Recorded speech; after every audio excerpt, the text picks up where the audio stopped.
Hi everyone and welcome to another video from Display Repair. In this video we'll be talking about how to check a used car before buying it. There is a certain analogy that I like to use when buying a used car. I imagine, since I never had the opportunity, but when buying a new car, it is like a walk in a clear meadow on a shiny day. No problems, no worries, everything is safe, and the purchase is straightforward, no problems. But when buying a used car, it always resembled to me like entering a dark, murky forest with lots of danger and lots of problems lurking at every corner. In this video, we'll be talking about how to inspect the car and how to perhaps avoid problems and avoid future big costs and losing money. So stay tuned.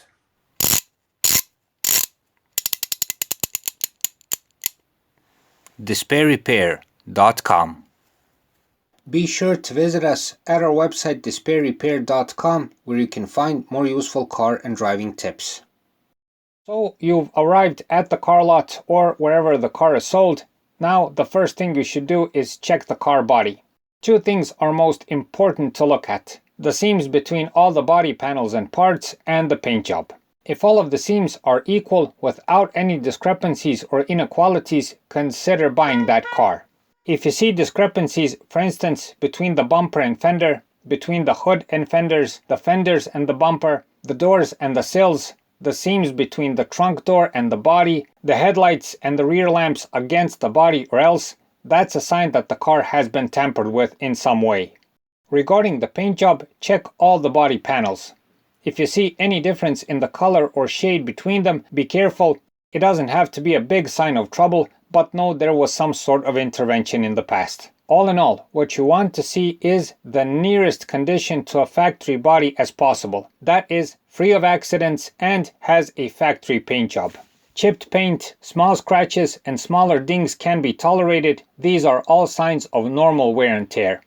But if you see unequal seams, hanging bumpers, damaged lacquer, key scratches, or poorly mounted or painted body panels, it's best to get away from that car. While you're looking at the car body, also check for rust. To be clear, if you see any kind of rust, that is not good, especially if you see it on today's modern cars that have good rust protection. The only thing that can be tolerated in this situation is occasional surface rust.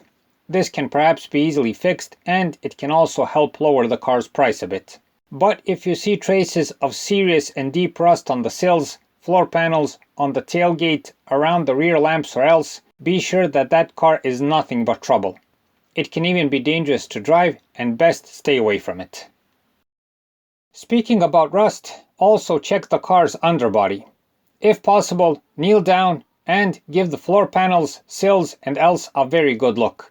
If you see things like rust, punctures, or signs of amateur welding, that's a problem. Also, take a look at the suspension and the engine from underneath. What you want to see is a bone-dry engine, preferably with all the plastic protective covers intact. The suspension elements should also be without any visible damage, the rubber parts should be in good condition, and everything should be without greasy and oily stains and traces. Besides the car body, the next most important thing is to inspect the engine.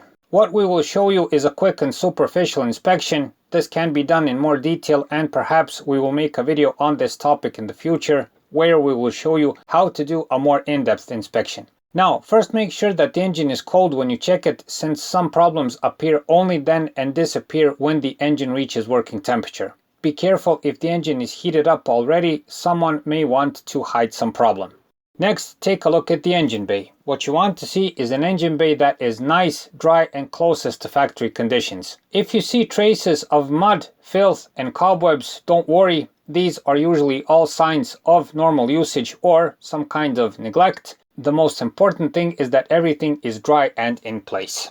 But if you see anomalies like heavy traces of grease mixed with dust, traces of oil and coolant leaks, fuel leaks of any sort, tampering with the wiring installation, traces of sealant all over the place, broken connectors, zip ties all over the engine bay and else, well, these are all bad signs and almost certain future trouble.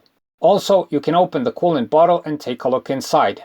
If you see any signs of oil and muck, that's serious trouble and you should avoid that car. If the engine is dry and you find nothing wrong, then ask if you can start the engine and listen carefully. If you hear any signs of squealing, grinding, hissing, knocking, or other strange sounds, be extra careful. It doesn't have to be anything critical, but it demands extra attention. Also, a rough idle, sputtering, or hesitation when pressing the accelerator pedal is a sign that you should not buy that car. Make sure to give the tires a check also. Mainly, check if they match the season you're currently in, check the date when they were manufactured, and the tire tread depth. If any of these are bad and the tires are worn out, know that you'll probably have to buy new ones immediately after you've bought the car for obvious safety reasons. Know that on most cars, changing all the tires demands a hefty sum of money.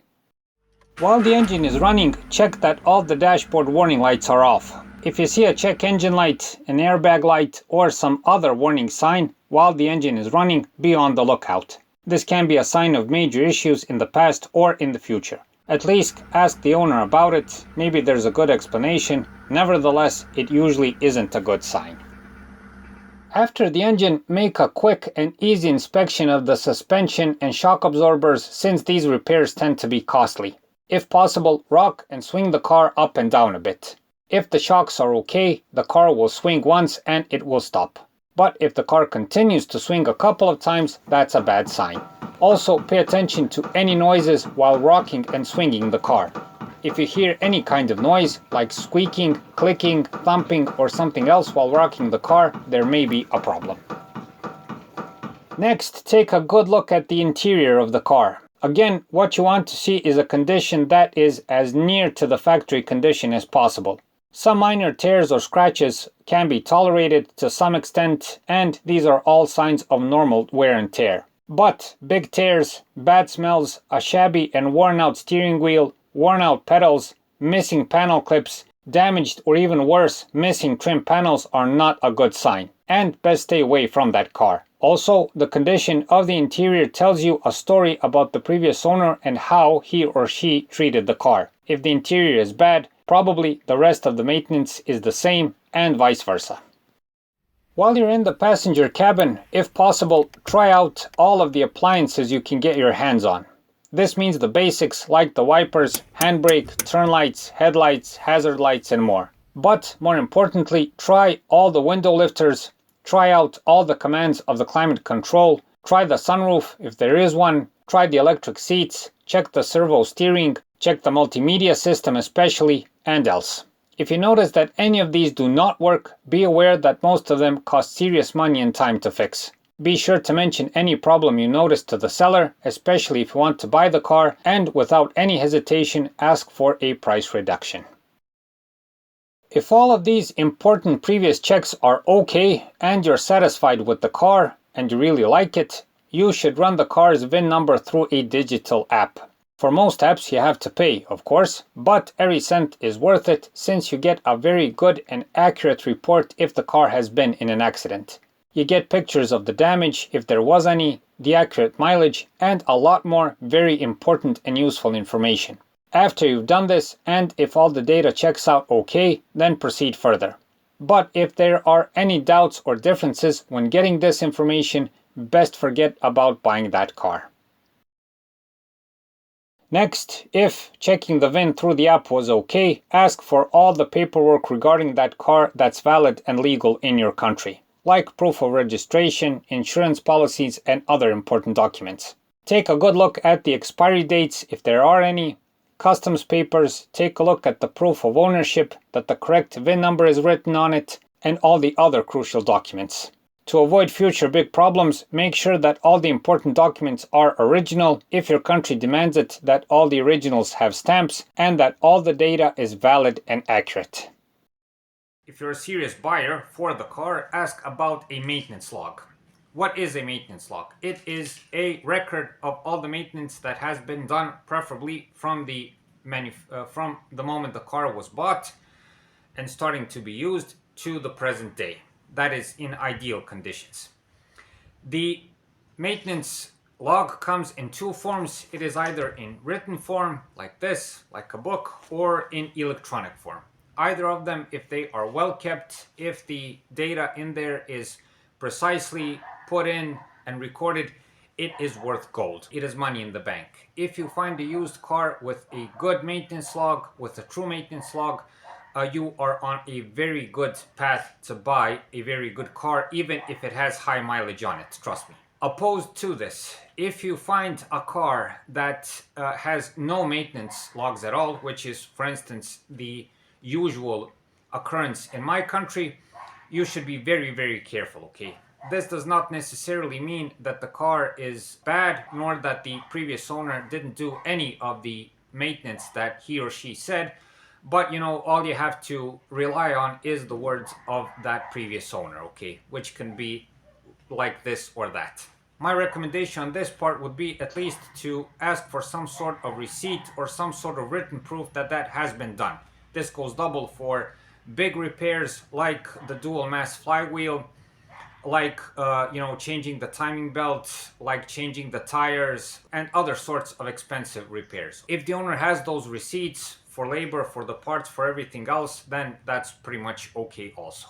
The thing you should avoid definitely is if you see a shabby car and it's definitely worn out and the owner says, you know, there's no worry, I did this, I did that, the oil is changed, the filter has been changed, the timing belt has been changed, I would seriously recommend for you to run away from that like wildfire. That is trouble in the making. There is 99% of probability that there is a big problem with that car. Now for the end of this video. I would not like to present buying a used car as all gloom and doom and you should be careful all the time. It can be an adventure, you'll meet various people, you'll go places that you may have not been to, you'll see good and bad people, you know, you'll have certain situations which you can talk about later in the future and so on. But you know, that's not the important part. The important part is for you to buy yourself a good car and save yourself money, your hard-earned money. And there is no easier place to lose that hard-earned money than buying a bad used car. So once more, go through all of these short inspections that we've shown you in this video. It takes only 5 or 10 minutes when you get the hang of it to go through all of this. It may seem daunting in the beginning, but when you get the hang of it, again, it's quick to do. If you're really serious about buying the car you like, I would seriously recommend paying a professional garage. You can do this, at least in my country, paying a professional garage, go hook it up to a professional diagnostic tool where they can see if the maintenance record checks out, what were the previous error codes, they can see when they lift the car up, what's the situation with rust, if there is any, what's the body like, what's the engine like, if there are any hidden leaks or everything else, you know.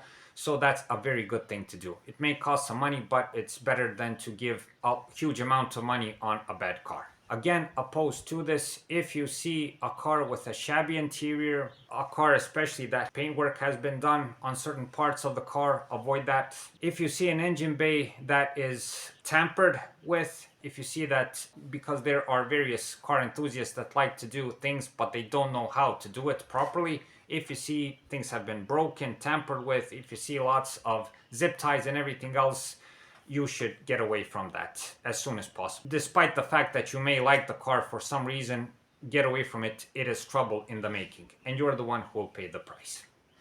So that's it for this time. I hope this video helps.